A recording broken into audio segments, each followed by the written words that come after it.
There's this quiet pain that no one really warns you about. It doesn't hit you with big drama or loud arguments. It creeps in slowly, almost gently. One day you just notice that the people who used to feel like home now feel familiar but far away. Not because of some big fallout or fight, but because you've changed inside. And the toughest thing, you didn't mean to leave them behind. You were just growing. Outgrowing people doesn't feel like a victory. It feels more like quiet betrayal, even though no one says it out loud. We're all told to celebrate growth, level up, move on, become better. But nobody talks about the guilt that tags along when you become a new version of yourself while others stay exactly where they were. It starts small. Conversations start feeling repetitive. Old jokes don't hit the same. When you share your dreams or new ideas, you get polite nods, awkward silences, or quick topic changes. So you begin to edit yourself, hold back your thoughts, downplay what you're excited about, not because you think you're better, but because you don't want to make anyone feel uneasy. And that's exactly where the guilt kicks in. You catch yourself thinking, am I changing too fast? Am I becoming someone they don't even recognize anymore? Am I accidentally leaving them behind just by living my life? The real truth is, outgrowing someone doesn't mean you see yourself as superior. It just means the old version of you fit perfectly into that dynamic, and the new one doesn't anymore. Those connections don't usually explode, they just slowly fade. You used to connect over the same struggles, the same complaints, the same fears. But now you're moving past those things while they're still in the middle of them. You're asking bigger questions they're not ready for. You're choosing growth in ways they haven't.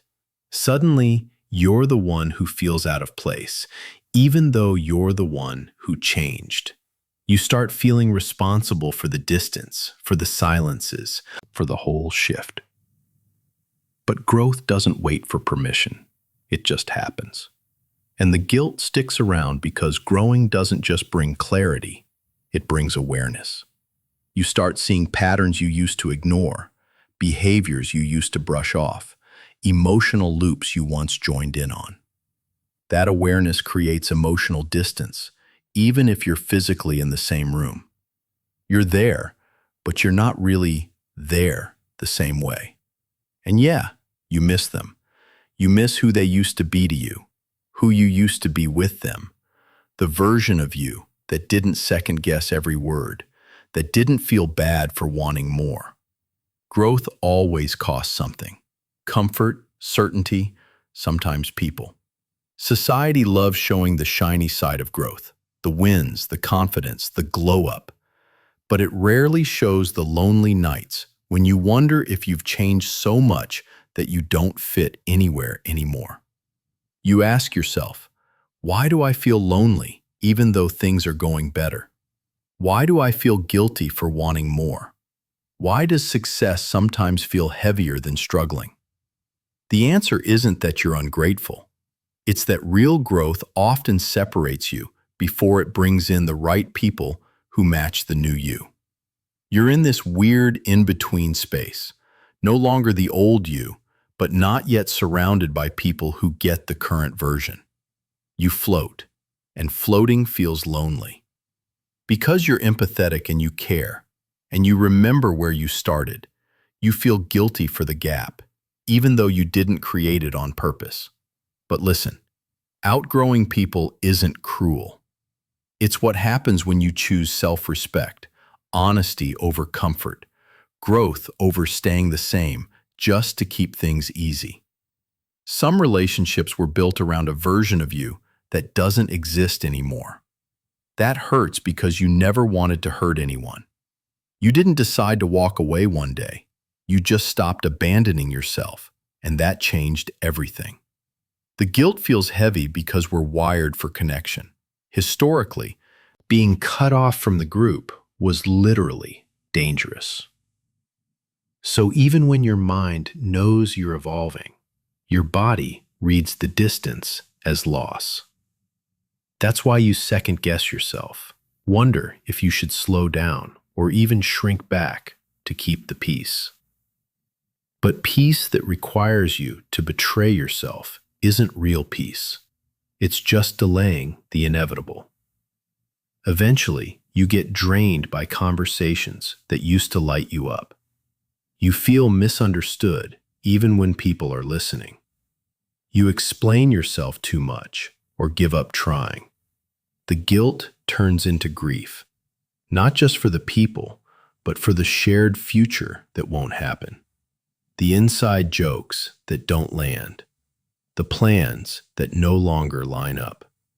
It's invisible grief, the kind that's hardest to explain because nothing bad happened.